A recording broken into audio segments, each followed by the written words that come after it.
За сайн байцгаана уу? Номын задлангийнхаа энэ удаагийн дугаараар та бүхэндээ гэрлийн өргөнөөсөө гаргасан нэгэн гайхамшигтай бүтээлийг танилцуулах гэж байна. За хамаг Монголын эзэн тулсын урд дуу ухаан урлалын онцлог нэртэй энэхүү гайхамшигт бүтээлийг хамтдаа задлаж үзцгээе.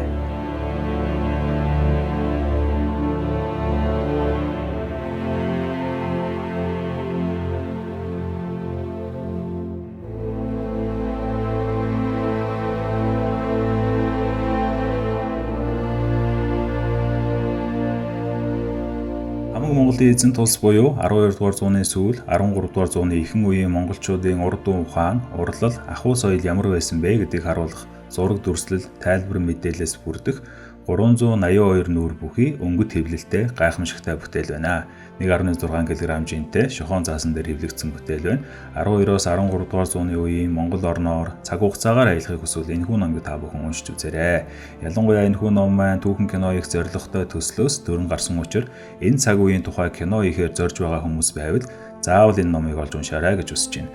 За номын агуулгыг нэг дугаарт задлж ярьж амжихгүй байх. Гэхдээ ерөнхийд нь энэ номонд юуны тухай бичигдсэн бэ гэдгийг хамтдаа тоомлж үзцгээе.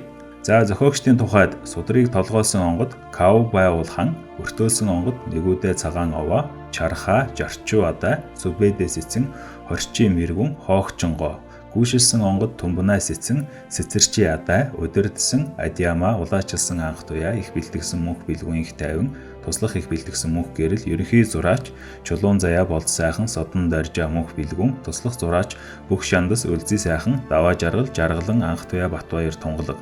Түүхийн ерөнхий зөвлөх түүхч профессор Балчнэм. За эдгээр хүмүүсийн хамтын бүтээлээр энэхүү гайхамшигтай бүтээл та бидний гар дээр ирж байгаа юм байна. За энэхүү судар маань түүхийн ил түүхэн уран сайхны киноыг болсонтой холбогдуулан гарсан олон намтар түүхийн зурагт хувилбар юм аа. За би номын задлангийнхаа өмнөх дугаар дээр түүхийн илд ном болон Хар Адаан Баатрын намтар түүхийн талаар та бүхэндээ задлал танилцуулсан байгаа. За тэгвэл түүхэн кино хийхин тулд тухайн цаг үеийн хүмүүс ямар хувцс өмсдөг, ямар ахуй соёлтой байсныг дүрслэх зайлшгүй шаардлагатай байдаг. Тэгээ энэ хүрээнд бидний төсөөлж байсан тэрхүү төсөөлөл өвөг дээдсийн бидэнд хэлж буй хоёрын оронд нэлээд зөрөө гарсан. За энэ тухай аянга дуудааны үгийг та бүхэн уншиж өгье. Эцэг өвгөдөө өмнөд зүтгэх тангараг өргөж бөө болсноос хойш 10 дахь жилийн босгон дээр энэхүү судартай хувь заяа минь холбогдсон билээ. Учиргүй зүйл гэж үгүй гэдэг. Тэртех 12-оос 13 дугаар зууны хамаг Монголын үеийн Монгол татарын удаа дараалсан 13 хатгалдаан дайны тухай онгодуудаа сонсоод ихэд сонирхон түүхийн ид кино ихээр итгэл сэтгэл нийлсэн андуутайгаа зорьсон баянтай. Хачирхалтай бидний бүтээхээр зорьсон хийсэн бүхнийг онгодууд шүүмжилж бид ийм муухай сексизм өстэй бүдүүлэг тэнэг байгаагүй. Би ийм байгаагүй. Би ийм төрхтэй биш. Энэ миний хувцас биш. Энэ миний гэр биш. Энэ лав манай улс биш. Энэ манай тэр, энэ огт биш, өөр төрхтэй байна. Наад хүнийг чинь би лав танихгүй, өмссөн зүүсэн нь худал. Та нар бидний тухай ший янгуугаа хийх гэж байгаа бол үгүй ядахта төрхийг нь хугас хувь, хувцсыг нь хагас хувьч болтгоод өхүүлэх ёстой. Та нарын гүтгсэн шиг явдал болоогүй. Ийм явдал болсон юм. Үүнийг надаас гадна бусд нь гэрчлэн гэх мэтээр эсэргүүцэв. За нэгэн тэр цагт амьдарч байсан хүний сүнснүүд өөрсдөө ин эсэргүүцээд ирэхээр орчин цагийн хичнээн гаргууд зураач биш мэт, хичнээн авьяастай найруулагч авьяасгүй мэт, хичнээн уран сэцэн зохиолч тэнэг мэт болчихов. Бас ч гэж үнэн шүү дээ. Хэрвээ одоогоос 900 жилийн дараа аянгат намайг намхан багдгаар хавтгай хамартай, тасгаар шулуун өстэй, нэлуун нэлзраа ааштай, миний дайсныг миний найзаар, миний найзыг миний дайснаар бичээд огт сонирхдаггүй загварыг өмсдөг болгоод зурвал миний сүнс лав уурлнаа. Аянгат намайг бөөгээд нэг мэдмэхий судлаач эрдэмт нь хөвсгөлөөс олсон арга ясны бүтэц олдур дээрээ үндэслээд тэр цагт хөвсгөлдөл жинхэнэ бөө байдаг байсан гэд хөвсгөлийн ууланд уртсанд амьдруулан зураад миний өмнөөс амьдралд орж үжиглээд байвал би лав өөрийгөө танихгүй нь мэдээж. Гэтэл хөвсгөлдөж хаа холын Улаанбаатарт ч дэлхийд ч олон бөө бий. Одоо цагт зарим буй шухагч эрдэмтэд түүхийг тааж бууддаг түүхч багш нар шиг л хайрцаглагдсан сэтгэлгээтэй нөхдөөс болж би чинь гүтгэдэж байгаадаа уурсан үсттэй. Ингэж харьцуулан бодоод онгод тэнгэрүүдийг маш сайн ойлгож аль болох тэр цагийн өөрсдийнх нь хэрэгжилж идэлж байсан зүйлс ахуй амьдрал, хувцас, гэр, удамшлын төстэй төрөх, ааш аяг гэх мэт бүхий л дурсамжуудыг нь яриулсан юм. Үүнийгээ зураачтаар зуруулан онгодуудад харуулж алдааг засуулж таниулсаар байтал асар их мэдээллийн сан хоригдлогдов. Энэ мэдээлэлээс бүтэх түүхийн ил кино маань уран сайхны гэхээсээ илүү бараг л баримтат кино шиг болов. Ийм их бодит үннийг, учир шалтгааныг нь нэгтлэн асуусаар бид өөрсдийн төсөөллөөр хуумгай, мөнгө хөөсөн бүтээл хийж болохгүйг ойлгон эцэг өвгдийн суу ухаан, урд үе, сэтгэлгээ, ур чадамжийг ухаан биширсэн билээ. Яг энэ үед дэлхийд даяар цар тахал гарч жил дараалан хөл хорой, өвчин зовлон, ажилгүйдэл, үхэл хавцал тохиосон олон ажил үйлсэл сай тодорхойлж нөхцөл бүрдсэн сайн сайхан цаг эртэл энэхүү мөрөөдлөө хойш тавилаа. Биднээс илүү ухаантай, биднээс илүү сэтгэлтэй, биднээс илүү чадвартай нь яг үннээр нь хийж түүхэн үннийг тунхаглаасаа гэж хүсв. Учир нь бид өнгөрсөн үеэ өнөөдрийн өнцгөөс харан дүгнэлт хийж өөрсдийн зоргоор доромжиж болохгүйг ойлгосон юм. Тэр их мэдээллийн өчүүхэн хэсэг болох зурган тайлбарт энэхүү урдсан ухааны судрыг толдогч та бүхэнд өргөн барихдаа аливаа орны өв соёл гэдэг түүхийн алтан сургамж, алдаа оноог ухааруулах дэнсээ, ариун нандин байлгах ёстой дурсамж шүү гэдгийг давхар сануулахыг хүсв. Бид өөрийн удмын, улсын, дэлхийн түүхээ мэдэж байж улс орших үн цэнийг ухаардаг, удам угсаагаа дээдэлдэг, өтийг хүргэсэн их дэлхийгээ бүхлээр нь хайрлах ёстойг сургамжилахад энэхүү судрын үн цэн оршин. Түүх иргэн амилдаг, түүх давтагддаг, түүх шүүдэг гэдгийг ухаарч өнөөгийн боловсролын системийн гажуудлыг засахыг хүсэж байна. Ялангуяа түүхэн сэдвт аливаа юмыг хийхдээ тэр нь амьтай, сүнсэн эзэд нь харж байдаг, буруудвал хилэнтэй, зөвдвөл хишигтэй гэдгийг ухаарч Монгол дайчин гэхээрэл үсэн сэгсийсэн, орилж бархирсан, хүн төрөхтэй, мангас шиг нөхөр мах зулгааж баруун солгоогүй хүн алж байдаггүйг санаж явахыг хүсье. Худал хуурмагт цэг тавьцгаан, судалгаа шинжилгээ, шинжлэх ухааныг ухаалаг, бодтойгоор арга билгийн мэдлэгийг хослуулан дүгнэж байхыг шаардаж байна. Одоо 2022 он өөрөн монголчуудыг маань монгол хэлээрээ уншиж, бичиж, суралцахыг хорж, монгол хүнийг дорд боол, адгуус мэтээр үзэн бүг эсэргүүцэн энэхүү судартаа зориуд цохон тэмдэглэж дэлхийн нийтэд анхааруулж байна. Бусдын соёлыг нухчин дарах биш, хүлээн зөвшөөрч байж их улс оршин тогтдог гэдгийг өнөөгийн хятадын удирдлагууд ойлгохыг хүсье. Монголчууд бол өөрсдийн өв түүхтэй, монгол хэлтэй, монгол соёлтой ард түмэн байсан бөгөөд одоо ч байгааг тунхаглаж байна. Эцэг өвгдийн сүнс чиглэгнэн өөрсдийн үнэн бодит түүхээ улаачдаараа дамжуулан үгээ хүргэж, мэлмитэнд толилуулж буй. Дэлхийд анх удаа 13 дугаар зууны хамаг Монголын эзэнт гүрний түүхийн зурагт номыг тэр цагийн сүнснүүд улаачдаараа дамжуулан дэлхийн ард түмэнд түгээн толилдуулахыг зорьсон юм. Цаас цаашдаа улс улсын бөөнөр өөр өөрийн угсаа гарвал улсынхаа үнэн бодит түүхийг эцэг өвгдийн сүнстэйгээ холбогдсон тодлон асууж, зураглан бүтээж биднийг өдий болтол тээж яваа их дэлхийгээ хайрлан хамгаалж өөр хоорондоо дайн дажингүй инх хамглан амьдарцгаахыг уриалж байна. Аянгат удган Улаанбаатар хот 2022 оны 5 дугаар сарын 5 гэсэн байна. За ингээ судрын ихэнд өмнөх үгүүд гэж байгаа. За яагаад урд дүн судрыг гаргах болсон шалтгааныг энэ өмнөх үгдээр бол бичсэн байна. Аливаа улс үндэстэн бол өвөрмөц хэв шинж, уул соёлоо алдвал өөр улсын соёлоос дэвшлийг нь хуулбарлахаар оролдох үедээ мөн чанарыг нь таниагүйгээс харьцуулах чадвараа алдаж бүтээмжинд ороодтгоо. За энэ бол мөхлийн шалтгаан болдог тухайн улсын. За энэ өгүүлбэр бол одоогийн Монгол улсын иргэд бидэнд яг хэрэгтэй үг юм болов уу гэж би дотроо тунгааж байна. Яагаад тэгэхээр бидний монголчууд өндөр хөгжилтэй гэгдэх улсуудыг даган дуурайх, тэдний соёлыг бишрэх үзэгдэлтэй. Тэд өндөр хөгжилтэй учраас биднээс илүү бид дутуу гэдэг ухамсар хүүхэд залуучуудад сурч боловсрох үеэс нь эхлээд л сууж байгаа. Тийм ч учраас бидний үзэж байгаа кино, дуу, хувцас, үлгэр жишээ авдаг зүйлс, хэрэгэлдэг хэрэглээ бүгд харь соёлыг даган дуурайх шинжтэй. Улмаар Монголын юм муу гэх үзэл нэлээд түгээмэл болсон нийгэмд бид нар одоо яг амьдарч байна. Тэгвэл бид гадны улсуудын соёлыг өөрийн улсад шингээхдээ давуу болоод сул талыг нь тунгааж тухайн соёлыг мөн чанараар нь таньж чаддаг байх хэрэгтэй гэж энэ номонд гол агуулга нь хэлсэн байна л да. Хэрвээ таньж чадахгүй бол чинийг их соёл өгөө болно. Тэгвэл чи өөрөө өгөө болж чи тэр өөр нэг улсын нэг соёлтон л болно гэсэн үг. Тэр улсын хүн болно л гэсэн үг. Тэгэхээр аливаа дэвшлиг ер нь хуулбарлаж болно. Гэхдээ язгуур соёлдоо нийцүүлэн өөр юм шүлээрэ гэсэн санааг энд хэлсэн болов гэж би бол ойлгосон. За мөн бид технологи болон дэвшлийн хувьд бусдаас хоцрогдсон байж болохч соёлын хувьд бол харин ч эсэргээрээ маш баялаг өв соёлтой, өөрийн гэсэн өрмөс, урд ухаантай ард түмэн гэдгээ ухаарах хэрэгтэй. Түүнийг ашиглаж болно. За энэ дурддагдсан нөгөө уул соёл гэдэг маань суур, язгуур өөрсдийнхөө бүтээсэн соёлыг хилээд байгаа шүү. Сүүлийн үед бол улны ард гэдэг сошиал хэдлэг гарсан. Тэр ойлголтоос тис өөр. Тэгээ магадгүй хагас дутуу яриа сонсоод ярьсан зүйлийг гуйлахыг гэдэг үгнээс би энийг зориуд тайлбарч хэлж байна. За Монгол улсыг хөгжүүлэх гэвэл нүүдэлчин түмний соёлын ихийг хадгалан байж аливаа дэвшлийг өөрийн соёлтойгоо харьцуулан давуу болоо сул талыг нь таньж чадваас хөгжлийн алхам жигд бөгөөд дэвшингүүгээр илэрх боломжтой гэж энэхүү сударт бол өгүүлсэн байна. За бид нарын яаж хөгжих ёстой вэ гэдэг гарц гаргалгааны ерөнхий чигийг бол энд хэлж өгсөн байна. За энд соёл гэж юу вэ гэдгийг цэцэг навчны соёолж, ахтны соёолноос амьдралын зүүн хүчний эхлэлийн цэг гэх утгаар тайлсан байна. За ингээд соёлыг 3 чигчтэй гэж бичсэн байна. За энэ гурыг бол би өөрийн ойлгоснороо тайлбарлаа явчаа. Судар дээрээс та бүхэн бас өөрсдөө уншаад өөрийн бодлоо юунаар тунгааж үзээрэй.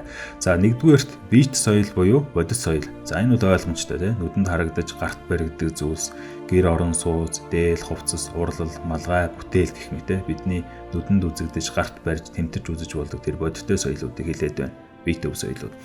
За хоёрдугаарт ив хамтын харилцааны соёл буюу бидний бүтээсэн нийгэм гэж байна.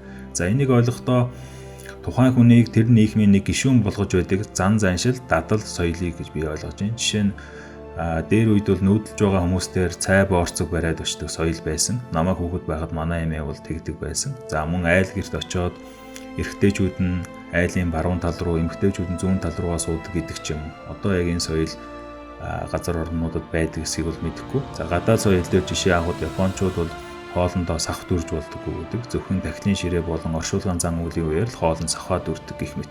Тэгэхээр тэр соёл нь бол тухайн хүнийг Япон гэж бусад соёлоос ялгаж байгаа, Монгол гэж тодолж байгаа тийм соёлоодыг хэлж гин гэж ойлгож байна. Өөрөөр хэлбэл тодорхой цаг хугацаанд тухайн орон зайдаа хүчин төгөлдөр мөрдөгддөг хэм хэмжээ зан үйлүүд юм болов гэж би ухсан. За 3 дугаарт сэтгэлийн боловсрол соёл илүү нөгөө боловсрол мэдлэг тал руугаа хандаад ирж байна. Соёлтой хүн гэж бид нар ярьдаг. Өөрөөр хэлбэл тухайн хүний үнд цэнийг нэмэгдүүлдэг сэтгэлийн боловсрол соёл гэж байдаг байна. Соёлтой хүн гэж тухайн хүнийг хэлүүлэхэд хүргэж байгаа тэр хүний ямар нэг чадамж, зан үйл байгаад байна. Тэрийг хэлж байна. Сударт үүнийг хэлэхдээ гүн ухаанд, утга бэлэгдэт, оюун хөгж чадамжийг үүтгэх ухаан гэж гоё тодорхойлж хэлсэн байна. За ингээд та бүхний соёлын хэрэгцээнд гэрлийн өргөний хамт олноос чиг алдалгүй өргөж буй өргөлийн нэгэн сацал энэхүү судар бүлгөө гэд энэ өмнөх үг дуусч байна. За ингээд цааш үргэлжлээд номонд өргөх үг гээд 3 эрдэмтний үг байна. Мэдээж хэрэг онгод тэнгэрүүдийн үг сургаалыг орчин цагийн шинжлэх ухааны эрдэмтэд энэ шинжлэх ухааны оройдон байгаа улсууд бас юу гэж дүгнэж үзсэн бэ гэдэг нь бас их сонин. Ингээд Монгол улсын гавьяат багш, доктор, профессор, Санж Бэгзийн төмөр очир, Түүх археологийн ухааны доктор, Халзан ургийн Цэдэн дамбын бэм бочир, Монгол Улсын их сургуулийн багш, доктор, профессор, Эрдэнчингийн дархи гэсэн 3 эрдэмтний өмнөх үг байна. За энийг бол би уншаад яах вэ? Бүгдээрээ эрэг сайхан үгүүд бол бичсэн байсан. Та бүхэн бас энэхүү номыг худалдаж авахаараа эндээс өөрсдөө уншиж болох байхаа гэж бодож байна. За одоо ингээд номын агуулга руугаа оръё. Энэ урдын судар маань өөрөө нилээд урт томоохон сэдв. Тэгээ нэг сэдвийг задлаад ярихад нилээ их болох учраас би бол та бүхний болон өөрийнхөө цагийг хэмнээд маш хурдан темптэй ярьж байгаа шүү. Тэгээд хитрхи хурдан санагдаад байвал та бүхэн YouTube дээрээ арай удаашруулаад ч юм уу эсвэл сонсч болно. За урдын судар маань нийт 5 бүлэгтэй. 1-р бүлэг нь соёлын түүх, 2-р бүлэг нь аж байдлын бүтээн байгуулалт, 3-р бүлэг нь дээл хувцсны соёл, 4-р бүлэг дайтхан ухаан, 5-р бүлэг хүнслэх ухаан гэсэн байна. За ингээд 1-р бүлгийн агуулга нь дараах байдалтай байж байна. 1-р соёлын түүх. За үүн дотороо Чонсын 27 хотын тухай, мөн соёлын цагчилсан түүхийн эхлэх гэсэн дэд сэдвүүд байна. 3-дугаарт бэлэгдэл зүүн хэсгийн талаар өгүүлсэн байна. Бэлэгдэл зүү дотороо гэрийн хэний бэлэгдэл, ан амьтны бэлэгдэл, ургамлын хэн бэлэгдэл, хийсвэр ба дүүцүүлэх бэлэгдэл, тоон бэлэгдэл, өнгөний бэлэгдэл, гэрийн өнгө ба онцлог гэсэн дэд сэдвүүдтэй байна.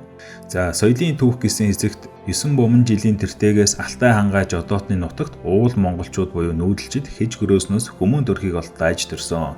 За энэ 900 мянган жилийн хугацаанд соёлын үеийг бүтээж, баяжуулж, суралцж, төгөлдөржүүлсээр байна.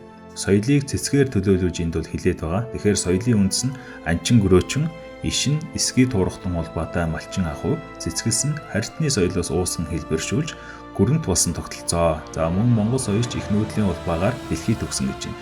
За тэгэхээр цэцэгний үндэс нь бол анчин гөрөөчин гэж байна. Өөрөөр хэлбэл монголчууд бид нар бол тариачин буюу суурьшмал соёлын иргэншлээс өөр бид ан агнаж амьдрал ахуйгаа авч явдаг анчин гөрөөчин соёлоос үүсэлтэй байх нэ. Энэхүү соёлыг өөрсдөө бий болгож үүсгэсэн байх нэ. За энэхүү соёл нь цааш дэлгэрч хөгжөөд нөгөө агнаж иддэг байсан амьтнаа гаршуулад адуу мал болгож унаад амьдрал ахуйдаа хэрэгэлдэг болсон малчин соёл гэж байна. Энэ бол нөгөө цэцгийн маань ишин болж таарж байна. Эндээс нөгөө нүүдэлчин соёл маань бас үндэсэж байгаа. За ингээд нөгөө цэцэг маань үндэслээд соёолоод ишин ургаад одоо хамгийн гайхамшигтай цаг мөч буюу үзэсгэлэнт цэцэг болон дэлгэрсэн хугацаанд харьтны соёлоос уусган хэлбэршүүлж гөрөнт болсон тогтолцоо юм аа гэжээ. Тэгэхээр соёл гэдэг бол дан ганц бидний өмч биш. Мөн дан ганц нэг орон зай цаг хугацаанд хязгаарлагдаагүй тухайн үеийнхээ хамгийн дэвшилтэд гэсэн соёлыг уусган авч өөрийн соёлтойгоо нийлцүүлэн хэлбэршүүлж өвөрмөц нэгэн сайхан цэцгийг бүтээжээ гэж би бол энэ үгнүүдээс ойлгож байгаа. За энэ бол нүүдэлчин соёлын оргил нь байжээ гэж би ухлаа. За түүний баталгаа нь өнөөдөр хүртэл бид тэр цаг үеийн соёлын бүтээлийг гайхан биширч тэр язгуур соёлоороо гоёхыг хүсдэг. За түүнийг энэ ихэндээ эргэн сэргээж дахин бүтээхийг бид нар бүгдээрээ хүсдэг. За ингээ сударт өгүүлэхдээ хүмүүн бол Алтай хангай Жодоотны нутагтаас үүслийг олсон цагаас хиж гөрөөс мангадай хүмүүн болон хувьсах үйл явцдаа дасан зогсож амьдрахад хүсэж тэмүүлэх болоод төр байгуулах, түмэн эвцэж гүрэн байгуулах болоод ялагдах ба ялахуун түүхийг өөрийн гар, оюун, тэнгэрийн хишиг гураар байгуулсны хувьд соёлыг их цэгээс нь үндэстэй байгуулж, хөгжөөн сайжруулж, халан шинчилж, амьдралын чанараар шалгасан тул уул үндэстэн ард түмэн гэж ухаглаж болноо гэд. За энэ өгүүлбэрт бол маш олон зүйлийг хэлчихсэн байна. За эхнээс нь би өөрийн ойлгоснороо тайлбарлаад явъя. Алтай хангай Жодоотны нутагт нүүдэлчид амьдарч иржээ гэд. Алтай гэдэг нь бол бидний сайн мэдих Алтай нуруу, ноён оргил нь бол Монгол улсын газар нутаг дээр Алтай таван богдуул, Хүүтний оргил, цаашаагаа яваад Оросын холбооны улсын нутагт Белуха гэд хамгийн өндөр оргил нь байдаг шиг санагдаж байна. За хангай нуруу бол ойлгомжтой, оргил нь нутгийн тэнгэр хайрхан. Жодоотны нутаг гэдэг нь бол одоогийн Сибирийн ихт ой тагыг хэлж байгаамаа. За ийм өргөн уудам нутаг дэвсгэрт эртнээс нүүдэлчид амтан байх цагаасаа оюун ухаанд хүний төрхийг олдлоо аж төржээ гэж. Тэгэхээр энд дурддагдж буй хиж гөрөөс гэдэг нь Монгол нутагт хүн үүсэхдээ энэ амтнаас үүсжээ гэж өвгдүүд үзээд байгаа. Орчин цагийн шинжлэх ухаан, Дарвины ховсдын онолоор бол хүн төрлөختөн Африкт сармагчны нэг төрлөөс үүссэн гэж үздэг шүү дээ. 10 жил одоо бид нар тэгж үздэг. Харин монголчуудын хувьд сармагчнаас биш хиж гөрөөс гэх нэгэн төрөл амтнаас үүснээр ялгаатай байх нэ. За энд бол Дарвины онолыг би буруу гээгүй. Хүн үүсэхдээ тухайн газар нутаг, бүс нутагта өөр өөрийн гэсэн амтны төрлөөсөө үүссэн гэж өвгдүүд хэлдэг сонин. Тэгэхээр Африкийн улсууд бол сармагчнаас үүссэн үнэн байгаа. Нотлохоо баталгаа тэндээ байж байгаа. Харин Эрсдэс уур амьсгалтай Монгол оронд нүүдэлчид сармагчнаас үүсээг нь маш тодорхой. Эндээс ингээд цааш тооцох юм бол 12 төрлийн өөр арьстай өөр амьтнаас үүссэн хүний төрлүүд байдгаа гэж өвгдүүд бас хэлж байсан. За зарим хүн нь бол гүрвлээс гэдэг ч юм уу те. Тэгэхээр тэр үүслээсээ эхлээд л бүтээсэн соёлууд нь ч мэдээж хэрэг ялгаатай байж таараа. Цаг хугацаа, орон зай, амьдарч байгаа газар нутгаас хамаараад бүгд өөр соёлыг бүтээж байгаа. За энэ бол ингээд өөр зүйл болоо явчихна. Ямар ч байсан бид нар хиж гөрөөс нэртэй амьтнаас мангадай буюу оюун ухаанд хүн болж хөгжсөн байх нэ. За мангадай гэдэг нь бол овгийн шинжтэй оюун ухаанд байгаль, орчин нөхцөлдөө дасан зогсох ба удирдах чадвартай төржөөгүй хүн гэж сударт тайлбарсан байна. Төржөөгүй гэдэг нь болохоор төр улсын харилцаанд ороогүй, төр үүсээгүй, эрх мэдлийн нарийн зохицуулалт хуваар бий болоогүй тэр цаг үеийн хүн байх нэ.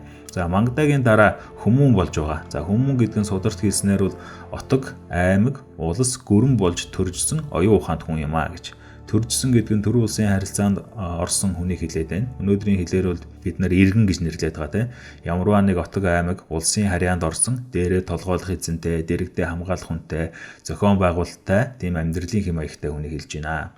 За ингэж хувьсах явцдаа бид нар бол төр байгуулах, гүрэн байгуулах, ялагдахын бүх түүхийг өөрийн гар оюун тэнгэрийн хишиг гураар байгуулсан гэж байна. Өөрөөр хэлбэл соёлыг их цэгээс нь буюу үндсээс нь байгуулж, хөгжүүлж, сайжруулж, бас зарим соёлыг халж, шинчилж, урт хугацаанд амьдралаараа шалгасан тул бид бол уул үндэстэн ард түмэн буюу улбаа түүхтэй, язгуур соёлтой ард түмэн юм а гэж энд хэлж байна. За дахиад давтъя. Улс соёл гэдэг маань улбаа соёл, язгуур соёл өөрсдөө бий болгосон соёлтой ард түмэн гэдэг утгаараа энд хэлэгдэж байгаа шүү. Өнөөдөр бол улны ард түмэн гэдэг сошиал хэллэг ойлголт бий болчиход байгаа учраас энд ярьсан зүйлийг маань энэхүү ойлголттой хамаатуулж гойвуулах юм гарах вэ гэд би дахин сануулж хэлээд байгаа. Ягаад гэвэл хүний хэлсэн үгийг дундаас нь катлж аваад яг энэ хүн ингэж хэлсэн юм шиг сошиалор сэвэд тэгээд тэр хүнийг нь бүгдээрээ үсэн яддаг шүү дээ тийм зүйлийг гаргуулахын тулд давтаж хэлээд байгаа шүү. За ингээд сударч цааш өгүүлсэн байгаа. За та бүхэн одоо яг анхааралтай сонсцгоорой. Нүүдэлчин бид нийгэмшин аж төрхтөө өөрийн их соёлоо үндэсээс нь анхлан бүтээгч узуур ардыг уул үндэстэн авч хэрэглэн таньж өөрөмшүүлэн хөгжүүлж дэлгэрүүлсэн ард түмнийг иш ард түмэн соёлын улбааг даган сайшааж нэвчин орж ирж буй хөг ижил ард түмэн соёл ондоошиж эсрэгцэх тэрсэлдэх тохиолдолд харь ард түмэн гэж ялгаж нэрлэдэг. За тэгэхээр бид нар бол өөрсдийн соёлоо анхлан бүтээсэн язгуур соёлтой ард түмэн байх нэ. Өнөөдөр бол язгуур соёл гэвэл бидний ойд бол илүү ойрхон буух байхаа гэж бодоод энэ үгийг бол би хэрэглээ явж байна. За энэ хүү үндсээс их авсан соёл нь хэд хэдэн соёлын уусгалтыг өөртөө нэгтгэсэн гэж байна. Үүнд идэвхтэйг нь үзвэл хар, шар мөрний ардуудын тариаланчдын соёл, үүнд ус баг зарцуулалттай тариалан, хиймэл нуур байгуулалт, агуулах, зойр, шавар дээвэр, дээврийн тулгуур, харагдах байдал, загвар, цаас, дөрвөн үе шаттай ургамал хатаалт гэх мэт. За дараачих нь болохоор төвдийн өндөрлөгтөн сарлагтны соёл. Энд болохоор бурхан буддын сургаал, домын ухааны мацаг барилт, тижээхүүн арга зүй, зарим нэг зүйлийн холимог тан, с жиг хавьтлын өвчний учир шалтгаан, түүний эсрэг авах зарим нэг шороогоор ариутгал угаалгах арга зүй гэх мэт. За тэнгис далайн хевсний соёл буюу сүлжмэл урлал, өрчхүүн, багнан тоолол, хэмжил зүйн нэгдсэн зарчим гэх мэт. Хөх шар нүдтний ахуйн соёл буюу гიშгүүрт өрөм, савлуурт хэмжил зүйн зарчим дээр үүссэн янз бүрийн багаж, дэнс, шингэний хэмжил зүйнд арх сархад дээр илүү хатуу хэмжээ барьдаг гэх мэт. Тусгагдан бууж хэлбэрсээр буй гэж. За тэгээд эндээс хараад байхаар аливаа соёл, урлагийн арга зүй бол тухайн бүс нутагтаа өөр өөрсдийн аргаар альвааг үйлдэж урлаж байсан ч цаг хугацааны хувьд шалгараад ирсэн нэг нь илүү олонний хүртэл болж өнөөдрийн хэлээр бол стандарт болж хөгжиж тогтсон гэж хэлээд байх шиг байна л да. Жишээ нь өнөөдөр би дэлхийн нийтээр уртыг бол метрээр, усыг литрээр, хүндийг килограммаар хэмждэг. Гэхдээ зарим улсад өндрийн хэмжээг фит, усыг галлоноор, хүндийг паундаар хэмжих тохиолдлууд байдаг. За тэдэн километр цагийн хурдтай ихийг тэдэн майл гэд бас өөрөөр хэрэгэлдэг улс орнууд бол байдаг. За монголчуудын уртын хэмжүүрч бас төө, сөөм, алт, дэлэм, тохой гэд маш олон янзын хэмжүүр байгаа. За энэ нь бол ахуйдаа ойлгомжтой болоод байсан ч яг нарийн хэмжүүр авахд бол өнөөдөр C систем гэж нэрлэдэг миллиметр, сантиметр, метр нь илүү стандарт болсон гэсэн үг. За сударт бол жишээ дурдсан байна. За товч, чагт, сампин, уйлаг, үдээр гих зэрэг зөөлөн эдийн амсар нийцүүлэх аргууд нь хаана үүснэгийг авч үзье. За чагт бол нүүдэлчдих. Товч буюу бэлдэц бөмбөлөг хэлбэр холбогч нь бол анхны хийцэн даавуун дотор бүндгэр чулуу хийгээд даавууны их бие рүү холбож нөгөө амтрыг нь нэмхий чигээр нь эмтэрдэн ойсноор хевс нэхэгчдээс анх үүсжээ. За сампин буюу олсон утас нь олсон зангилаагаар ойсон байдаг. Торго нэхэгчдээс үүсэл хэрэглээтэй байна. За уйлаг гэдэг нь бол хоёр төрлийн бэлдэц зангилааг авцалдуулах. Энэ нь баруун шивэртэйгээс үүсэл хэрэглээтэй. За үдээрийн тухайд үүсэл гаргалыг нь тодорхойлох боломжгүй нэн эртнийх итгэхгүй байдгийг нь үзвэл анчин отгын хоморглон устгал, ялгуурлын соёл, хүн үзлээс гадуур хүмүүнийг эд бараа өмчөд тоолон үзэж төрмөл бод болох соёл юм аа. Тэгээд эндээс гол нь соёлын үндсээ тэмтэрч цэцгэлтэй таньж байх нь nee ард түмэнд өгүүлэх энэхүү судрын сургаал нь болоо. За дахиад уншия. Соёлын үндсээ тэмтэрч цэцгэлтэй таньж байх нь nee ард түмэнд өгүүлэх энэхүү судрын сургаал нь болоо. За энэ дээр бол яг нэмэлт тайлбар хэлээд гэхдээ соёлын үндсээ тэмтэрч мэд өөрсдийгөө улбаа язгуур соёлтой ард түмэн гэдгээ ойлгоорой. За соёлын иш цэцгэлтэй таньж мэд бүх соёл бол Монголоос үүсэлтэй биш ээ. Бусдын соёлыг хүнддэг, улс бүхэн өөрийн гэсэн соёлтой. Гэхдээ тэндээс устдах нь устдаад цаг хугацаанд шалгарч үлдсэн одоо оршиж байна. Хэрвээ өөрсдийгөө мөхөөхгүй гэж үзэж байгаа бол соёлын үндсээ тэмтэрч цэцгэлтэй тань буюу цааш энэхүү соёлоо яаж хөгжүүлж хадгалж авч үлдэхээ тодорхойлоо гэсэн. Өөрөөр хэлбэл цаг хугацаа орон зайдаа эзэн бай гэж өгүүлсэн болов уу гэж би бол ойлгоод байгаа. За цаг хугацаа гэдэг бол ямар ч соёл цаг хугацааны ихээр өөрчлөгддөг, хувирдаг. Тийм учраас энэ хувирал бол үндэс суурь буюу мөн чанараа битгий алдаарай. Алдаагүй тохиолдолд Монгол гэдэг улс бол оршиж байна. Алдах юм бол Монгол гэдэг соёл бол өвөө болноо. Мөхнөө гэж судрын ихэнд бас хэлсэн байгаа шүү дээ. За тэгэхээр би энд бол нэлээд их зүйлийг өөрийн ойлгоснороо тайлбарлсан байгаа. За алдсан эндсэн зүйл байж болно. Миний бурууч бас байж болно. Тиймээс та бүхэн өөрсдөө заавал уншиж өөрийн оюунаар нэг тунгааж үзээрэй. За цаашдаа бас миний хувийн үзэл бодолч энэ контентэнд байна дурддагдаад явах болно. Тэрийгээ би бол энэ миний бодол шүү гэж заавал тодтогч хэлж явж байгаа. Сударт дурддагдсан зүйлийг бол сударт ингэж өгүүлжээ гэж яриад явнаа. За ингээд дараагийн сэдв нь соёл үүсэж хөгжсөн түүхэн цаг хугацааг 16 үед хувааж тухайн цаг үе бүрийг товч тайлбарсан хэсэг байна. Энийг соёлын цагчилсан түүхэн хэлхээ гэж нэрлсэн байна. Мөнх тэнгэрийн их тэлэлт буй болж одод төрсөн түүх томгоо гэж эхний хэсэг байна. Энд бол ертөнцийн үүсэл гарлын тухай түүх томгууд нүүдэлчдэд байсан байна. За итүүгэн их мэндэж хөрөст болсон түүх томог. Өөрөөр хэлбэл бидний амьдарч байгаа энэ дэлхий гэдэг гариг үүссэн тухай энд хэлж явах шиг байна. За итүүгний домогт бидний ертөнцийн нарнаас үүсэж сарыг төрүүлсэн гэх бөгөөд энд агуулгдсан төрөх ба хоосрох, үхэх ба амьдрахын сургаалууд нь итгэл бишрэл, мөргөл, танин мэдхүйн ач холбогдлоо агуулсаар иржээ гэж хэлсэн байна. За ингээд итүүгэн ихэд амьдрал боожж сүнсэн эргэлтийн жамд нийцсэн түүх гинэ. За дэлхий дээр амьдрал бий болсон түүх томгийг хэлж байна. За энэ дараагийн хэсэг нэг сонирхолтой үлэг биет луунууд аж төрсөн түүх томог гэж байна. За өвлөг гөрүүл буюу динозавр амьдарч байсан үеийн түүхийг энд хэлээд байна. 145-аас 66 сая жилийн өмнө буюу Цэрдийн галвын үед Монгол нутагт амьдарч байсан үлэг биет амьтдаас иш татаж луу гэдэг амьтанг нүүдэлчид хийсвэрлэн бүтээжээ. За үлэг амьтад байсны баталгаан тэдгээр үлэмж биетийн чулуужсан яс байгаас гадна зарим язгууртнуудад олор өндгөн байхаж. За ингэж бичсэн байна. Маш сонирхолтой. Өнөөдөр бол дэлхийд дахин динозавр гэдэг амьтан чинь өндгөлдөг амьтан байсан юм байна штэ гэдгийг Монголын говьоос олсон чулуужсан өндгөөс анх мэдсэн байдаг. За тийм ч учраас говийг үзэх хүсэлтэй жуулчд бол маш их байдаг. Тэгэхээр тэрхүү үлэг биет амьтдаас хийсвэрлэн бид луу гэдэг амьтнаа бүтээжээ гэдэг сонирхолтой гаргалгааг энэхүү сударт өгүүлсэн байна. За одоо энэ цаг үед бид нар бол энэхүү луу жилээ үдээд могоо жилтэйгээ өчтөн золгох гэж байна. Тэгэхээр бид нарын шүтэн дээдэлдэг, бэлэгддэг луу гэх амьтан байна. Эрт цагт өнөөгийн бидний Монгол нутагт аж төрж байсан үлэг амьтдын нэг байжээ.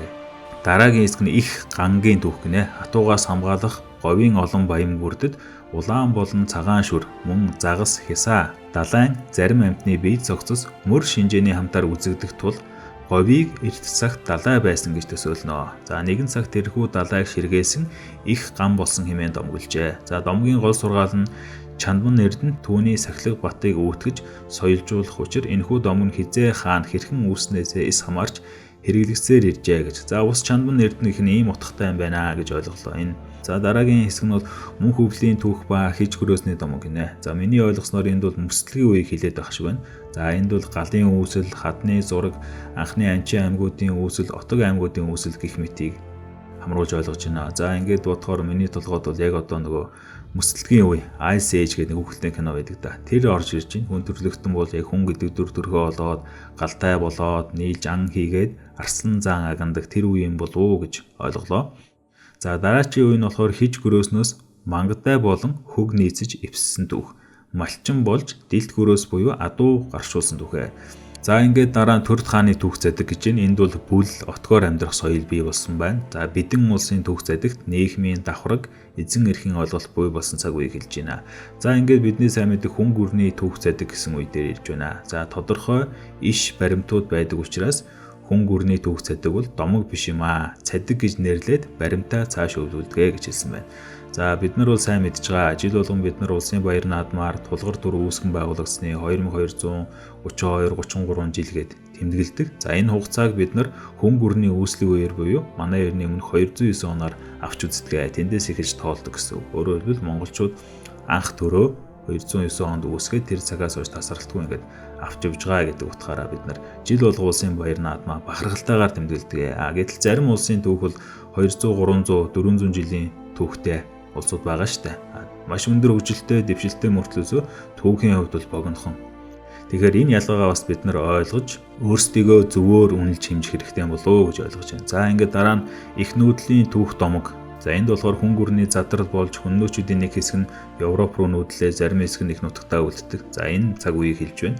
За ингээд Монгол нутагт амьдарч исэн сүм гүрний түүх цадаг, олон нэрунтны түүх цадаг, өндөр тэрэгтийн түүх цадаг, Кедан гүрний түүх цадаг гэд Монгол газар нутаг дээр аж төрж төр тусаа байгуулсан улсуудын үеуд явж байна. Тухайн цаг үе бүрт орон зай газар нутагта өөрсдийн соёлоо бүтээсээр ирсэн байна. За ингээд хамаг Монгол эзэнт гүрний түүх цадаг буюу энэ номын цаг үе дээр ирж байна. За өөрөөр хэлбэл нөгөө соёл маань, нөгөө цэцэг маань яг дэлбэлээд цэцэглэгт өгөөд ирж байна. Гэхдээ цэцэглэх арай болоогүй байх. Миний бодлоор бол Ян гүрний үед цэцэглэх болов уу гэж таамаглаж байна. Сайн мэдэхгүй байна. За гэхдээ энд бол хамаг Монголын эзэнт гүрэн маань Чонсын 27 отгоос бүрдэж байсан тухай өгүүлж байна. За ямар отгууд байсан, хэрхэн яаж үүссэн тухай энд бол маш товчхон өгүүлсэн байна. За яг энэ үеийн талаар та бүхэн энэ номон дээрээс дэлгэрүүл уншиж болно. За мөн Чонсын 27 отгийн тухай, мөн Монгол улс гэдэг хэрхэн яаж байгуулагдсан тухай маш дэлгэрэнгүй уншихыг хүсэх юм бол Өрөг цадаг тамга нэртэй өөр нэг номыг санал болгож байна. За тэр ном бол 600 гаруй хуудастай, маш зузаан, маш гайхалтай бүтээл бий. Тэр номонд бол Монгол гэдэг нэр хаанаас үүссэн юм бэ? Монголчууд ч ер нь хэрхэн яаж улс болсон юм бэ? Анх Монгол гэдэг нэр хизээ ямар цаг үед дурдгдсан юм бэ гэдэг бидний тэр үүсэл гарлын тухай маш сонирхолтой тайлбар, баримт сэлт бүхий онгодуудын айлсан судар ном байгаа. Тэрийг бас та бүхэнд уншиж үзээрэй гэж зөвлөж байна. За миний бас цаг хугацаа гарах юм бол тэрхүү номыг бас уншаад задлангийн хийгээд та бүхэнд хүргэе гэж бодноо. За тэгтээ амлж чадахгүй. Яагаад гэвэл маш олон номнууд байгаа ярих. За ингээд дараагийн сэдв рүү орж ийн. Бэлэгдэл зүй гэсэн сэдв байгаа номны маань. За танин мэдхүү, жишин ойлгох уу, шинжин тандах уу өгөөжид бэлэгдэл зүй төрнөө. Бэлэгдлийн үүрэг нь бичвэр мэдээлэл угаа адил аливаа үзэгдэл, ухагдах уу, үйл явдлыг дүрс, гоо зүүн аргаар тэмдэглэх учиртай. Нүүдэлчин түмэн аливаа эдийн хэрэглээг уртасгах, гоо зүг нэмэгдүүлэх шаардлагаар анх эдийг будах, сийлэх, ойж хатгах, бөхлөх арга ухааныг ашиглаж байв. За ингээд бэлэгдэл зүйн тухай цааш сонирхолтой зүйлсийг өгүүлсэн байна. Эхлээд гэрийн хэний бэлэгдийг тайлбарсан байна. Гэрийн тоон, хан, баг нь үнэн дээр ямар хээ дүрсэлдэг, яагаад ийм хээ, ийм өнгөөр хийдэг байсан тухай улбаа суурийг өгүүлсэн. За мөн хамгийн чухал нь гэр дотор аливаа сэлбэр дүрс ихтэй аюулыг сэтэлжүүлэх дүрсийг хориглдог зан заншилтай байсан байна. За жишээ нь гэрийн хаяавчинд тэнгэр хурмастын хээ, аюул занал хийлэл болдог араатан амтны хээ ашигладаггүй. За тооноос элдв сагсарах зүүдэггүй гэх мэт ёс заншлуудыг тайлбарын хамт оруулжээ. За яагаад ийм учиртай вэ гэдгийг. За энд бол би бас өөрийн бодлоо хэлье гэж бодож байна. За мэдээж хэрэг соёл, ёс заншил гэдэг бол тухайн газар орон, уур амьсгал цаг үеэ дагаж хувьсаж өөрчлөгддөг. Тэр бол үнэн. За тэр ёсоор энд дурддагдсан зан заншил ёсууд ч гэсэн газар нутаг цаг үеэ даган өөрчлөгдсөн байж дарнаа. За Монгол гэрийг бол өнөөдөр Монголд бид нэр өөрсдөө хэрэглэхээс гадна гадаадад маш их хэрэглэдэг болсон. Тэгвэл тэр чиглэг уур амьсгалтай гадаадад Монгол гэрийг хэрэглэх, урлах, будах соёл нь бас тухайн орныхоо амьдралын соёлтой сүлбэлдээд нэг өвөрмөц хэрэглээний соёлыг үүсгэсэн байж таарна. За Монголд ч гэсэн гэрийн үн заавал яагаад шар байх албатай гэж. Улаан, улбар шар өнгө нь бол тухайн үедээ олдоц ихтэйгээс гадна хөөнд гандахтай жигд бүтгэрлийг авч байсан учраас зөнхлөн тэр өнгийг хэрэгжилж байсан учиртай гэсэн байна. За ногоон, цайвар, хөхөлбөр, ягаан өнгийн тооннууд бол хөөнд гоо зүгээ хэлбэр алдаж үзэмжит байдлаа тортогдуулж байлаа. За мөн нарны гэрэлд улаан, улбар шаргал өнгө нь гэрийн дотоод гэрэлтэлтэд чухал нөлөө үзүүлсэн. За хүүтэн өнгийн будгаар гэрийн дотоодыг будахад жаварт мэс сэтгэлгээ харааны дурсамжийг үүсгэж байсан тул тогтвортой галын тогтолцоог дүүргэж чадаагүй. За тиймээс аль болох дулаан, элчтэй байдлыг нэмэгдүүлэх гэж эдгээр галын өнгийг гэрт өргөн ашигладаг болсон. За тогтмол дулаантай газар л хүүтэн өнгийн тогтчлтыг хийдэг. Учир нь арьс хүрхгүйгээр мэдэгдэх дулаан хараанд сэтэлжих өнгө хоёрын харшилтыг үүсгэж энэ бол зүгээр л өнгө орчин биш гэсэн нөлөөг үүсгэдэгтэй холбоотой гэсэн байна. За тэгвэл орчин үед бид нар тулганд биш 100-нд галт төлдөг болсон. За хөө тортогтой нэг их зуралтгаа байсан. За зарим нь бүр шалны халаалттай байж байгаа. Энэ нөхцөл гэрийн өн тооноо хүссэн өнгөөрөө будаж болох уу? За миний бодлоор энэ тайлбарыг уншихад болох юм шиг харагдаж байгаа. За өөрийн хүссэн өнгөөрөө будаад за дээрэс нь дулаан өнгөний тийм тохиромжтой гэрлийн лам тавьчихад л одоо тухайн хүн таалагдах орчин үүсэх гээд байна л да. За энэ мэтээр соёл бэлэгдэл бол хувьсан өөрчлөгдгөө. За тэгэхээр би буруу юм хийж байна уу, эсвэл зөв юм хийж байна уу гэдгээ мэдхийн тулд тухайн соёлын зан үйлийн улбаа суурь нь юу вэ? Мөн чанар нь юу вэ гэдгийг тайлаад ойлгочих юм бол шин чанарыг бол бид нар хүснээрээ хувьсгаж өөрчлөхөд ямар ч асуудалгүй байдаг байна. За миний хувьд бол ингэж ойлголоо. За та бүгд бас өөрсдийн мэрэгэн ухаанаар тунгаана уу. За ингээд дараагийн хэсэг ан амьтны бэлэгдэл гэсэн хэсэг байна. За маш сонирхолтой хэсэг рүү бид нар орж ийн. Энэ хэсэгт бол нүүдэлчдийн хэрэгжилж ирсэн амьтдын бэлэг тэмдгийг зурган дээр тайлбарсан байна. За анхны нүүдэлчин ардууд нь аливаа амьтныг Отог аймгийн бэлэг шүтэн болох зан заншилтай байсан. За тэгээд түүнээсээ хийсвэрлэл дүрслэлийг хөгжүүлсэн хүн гүрний үеийн урдлын онцлог болдгоо гэж байна. За энэ хүү хээний уламжил нь уртад хадгалагдаж хамаг Монгол хүртэл ашиглагдсаар буй. Амьтны дүрсийг 3 ангилж үзэж болно. За тухайн амьтны шинж тэмдэг онцлогийг дүрслэх нэг арга. За тухайн амьтны үүлийн чадамж онцлогийг нь дүрслэх нэг арга. За тухайн амьтан хүмүүнд яагаад хэрэгтэй вэ гэдгийг дүрслэх 3 дахь арга байна. За энэ 3 янзаар л амьтныг бэлэгдэл зүйд хэрэгэлдэг байх нэ гэж ойлгож байна. За аливаа амьтны дүрсийг зурхдаа байгаль тохиолдох сүрлэг зураглалаас нэг дүрслэх, эдлэгээ хэрэглээнд зориулж бүсний арал, бэлзэг зэрэг зориулан тухайн хийх гэж буй эд рүү амьтны хэлбэрийг хөрвүүлэн буулгаж биеийн зүй бүтцийг эвдсэн хэлбэр. За гол шинж тэмдгээр давтамж үүсгэх, хээжүүлэх зураглалын арга барилуд байдгаа гэж байна. За ингээд шонхрын авалгаа, бүрэгдийн авалгаа, эрвсийн авалгаа, морьтон, эрвс, чон, луу, баавга, нохой зэрэг амьтдын хээг зургалсан байна. За чон, бугын хээний тайлбарыг бичсэн байна. За ингээд дараагийн утсан дээр нь бол галт шувуу, монгол луу, галбангоо, арсалдай, арслан, мийхэ, бар гэх мэт хээнүүдийг зураг тайлбартайгаар нь оруулжээ. За ерөнхийдөө би энэ хээнүүдийн тайлбарыг бол нэг үрчлэн уншихгүй. Та бүхэн өөрсдөө номноос нь уншаарай. Жишг болгоод хэдэн тайлбарыг бол энд хэлье. За жишээ нь монгол луу байна. өмнө дурдсанчлан хүн гүрнээс улбааж бэлэг тэмдэгэ болгож ирсэн монголчууд. За өлөг гүрвлийг дүүрслэн отог аймагуудын шүтэнээс төрсөн эв нэгдлийн хийсвэр бэлэгдэл тамтаа. За мөн лусын эзэн гэсэн бэлэгдлийг агуулдаг гэжээ. За энд би бодлоо хэлье. За луу гэдэг амьтныг бол өлөг гүрвлээс үүсэлтэй гэж бидний өвөг дээдсүүд үздэг байсан тухай шинэ мэдээлэл энэ номонд дурддагдсан маш сонирхолтой санагдсан. За өнөөдөр луу гэхээр бид нарын зарим улсууд бол хятад гэж ойлгоод байдаг. За өөрсдийн өвөг дээдсийн бэлэгд шүтэнэ бид нар өөрсдөө хятадих гэж цоллоод өв соёлоо дандаа бусдад алддаг. За эсвэл бусдыг гэж итгэдэг. За үнэн эрэхтэй Монгол луу бол хятад юм уу Европын бэлэгдэл дуунаас ялгаатай байдаг. За хятадууд өөрсдөө хүннүүчүүд бол нийслэлээ луут хот хэмээн нэрийдэж байжээ гэж бичиж тэмдэглэсэн байдаг. Тэгэхээр бид нар лууг булаацалдах хятадаас үүсэлтэй, Монголоос үүсэлтэй гэхээсээ илүү өвөг дээдсүүд маань ямар учраас лууг бэлэгдэж, юунд хэрэгэлдэг байсан тухай ойлгоод авахд хангалттай болов уу гэж бодож байна. За альвааг өмчлөх гэсэн сэтгэлгээгээр биш, тухайн бэлэгдлэр юуг ойлгуулж, ямар утга учиртай, улбаа сууртайг нь ойлгож зөв хэрэглэхэд л болчих واخаа гэж бодож байна. Үүндээ яг динозаврыг аваад үзэх юм бол этхий дээр хаасаагүй л динозаврууд амьдарч байсан юм байлээ. Тэгээд тэндээс бид нар лууг үүсгэж гисэн өөрөө сэтгэлгээний нэг гайхамшиг байгаа юм болов уу гэж би ойлгож байгаа. За ингээд дараагийн бас нэг гайхамшиг арслан. За нөгөө бидний арслантай авдар дээрээ дүрслээд байдаг эд хөрөнгөө хамгаалуулдаг амьтан бол Монгол нутагт түргийн үед амьдарч байсан Африкийн арслангаас давжаа жижиг биетэй мигийн төрлийн нэг амьтан байжээ гэж цагаан цус амьтаа. Шилүүснээс баг зэрэг том Африкийн арслангаас давжаа маш их зогдортод бол нохойтой төстэй дүрслэгдэг гэж. За ингээд бид нарын арслантай авдрын арслан хаанаас үүсэн тодорхой болчлоо. За манай Монголд амьдарч байсан нэг амьтан болж харж штэ. Одоо энэ амьтны уул мөр археологийн ч юм уу биологийн судалгаа хийгээд баталчих юм бол бүр янзтай болно. За өвөг дээдсүүд маань ингээд түүхээ бэлэгдлээ тайлбарлаад өгчхөөр энэ ном маань үнэхээр гайхалтай судар гэдэг нь өөрөө ингээд батлагдаад байгаамаа ингээд уншаа явж байхад. За энэ мөн бар, эрвэс, хусны эрвэхээ, хилэнц гэх мэт амьтдын бэлэгдлийг бол тайлбарсан байгаа. Тэр сонирхолтой тайлбар зураг дүрслэлийг та бүхэн энэ номыг өөрсдөө худалдаж аваад уншиж үзээрэй.